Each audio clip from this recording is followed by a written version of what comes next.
মধ্যপ্রাচ্যে ইসরায়েলের আগ্রাসন যেন এক ভয়াবহ সংক্রমণের মতো ছড়িয়ে পড়ছে। গাজায় হাজার হাজার মানুষের প্রাণ কেড়ে নেওয়ার পরও ক্ষান্ত হয়নি তারা। লেবানন, সিরিয়া, ইয়েমেন কোনো দেশই ইসরায়েলের আক্রমণ থেকে রক্ষা পায়নি। এবার আগ বাড়িয়ে তারা সরাসরি হামলা করে দিয়েছে ইরানে। বর্তমানে ইসরায়েল ইরানের এই সংঘাত যেন গোটা মধ্যপ্রাচ্যকে আগ্নেয়গিরির মতো উত্তপ্ত করে তুলছে।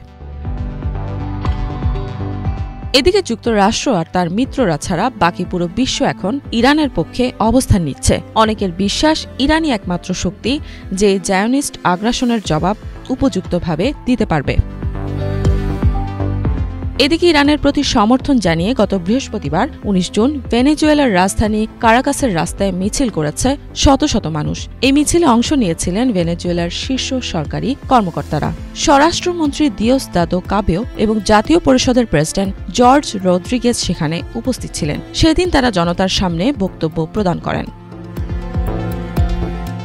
সম্প্রতি ইরানের বিভিন্ন স্থাপনায় ইসরায়েলের বিমান হামলার পর ব্যাপক প্রাণহানির ঘটনা ঘটেছে। ফলে রদ্রিগেজ এই সমাবেশে ইসরায়েলের প্রধানমন্ত্রী নেতানিয়াহুর কঠোর সমালোচনা করেন এবং তাকে যুদ্ধাপরাধী বলে আখ্যা দেন। এ সময় তিনি আরও বলেন, নেতানিয়াহু বৈশ্বিক শান্তির জন্য এক বড় হুমকি। দীর্ঘ সময় ধরেই ভেনেজুয়েলা এবং ইরান অর্থনৈতিক, ভূরাজনৈতিক এবং আদর্শিক স্বার্থের জন্য শক্তিশালী এক সম্পর্ক ধরে রেখেছে।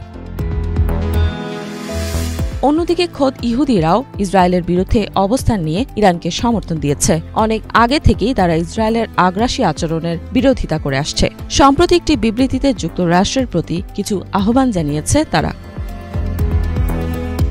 যুক্তরাষ্ট্রের ইহুদি অধিকার সংগঠন জিউইশ ভয়েস ফর পিস তাদের বিবৃতিতে বলছে, যুক্তরাষ্ট্র যেন ইসরায়েলকে অস্ত্র সহায়তা দেওয়া বন্ধ করে। তারা আরও বলছে, ইরানের বিরুদ্ধে ইসরায়েলের হামলা অবিলম্বে বন্ধ করতে হবে। এই পরিস্থিতি পুরো অঞ্চলকে যুদ্ধের দিকে ঠেলে দেওয়ার সম্ভাবনা বাড়াচ্ছে।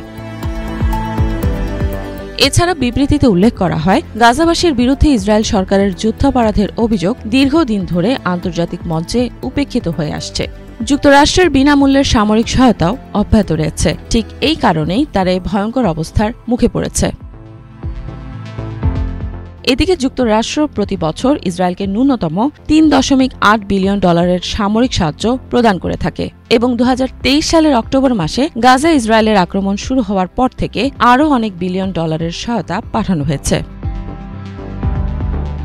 অন্যদিকে শক্তিশালী রাশিয়া ও চীন সহ বিশ্বের বেশিরভাগ দেশই ইরানের পাশে রয়েছে। এমনকি মার্কিন প্রেসিডেন্ট ডোনাল্ড ট্রাম্পকে সংঘাতে না জড়াতে পশ্চিমা দেশগুলোর সাধারণ মানুষও রাস্তায় নামছে। তবু ট্রাম্প নিজের কৌশল অব্যাহত রেখেছেন। হামলা হবে কি হবে না তা এখনও নিশ্চিত করেননি। এখনও মেঘের আড়ালেই রয়েছে চূড়ান্ত সিদ্ধান্ত। তবে যদি ইরানে যুক্তরাষ্ট্রের আঘাত এসে পড়ে, তাহলে ভবিষ্যতের পরিণতি কি হবে তাই দেখার বিষয়। ইফফাত জাহান, বাংলাভিশন।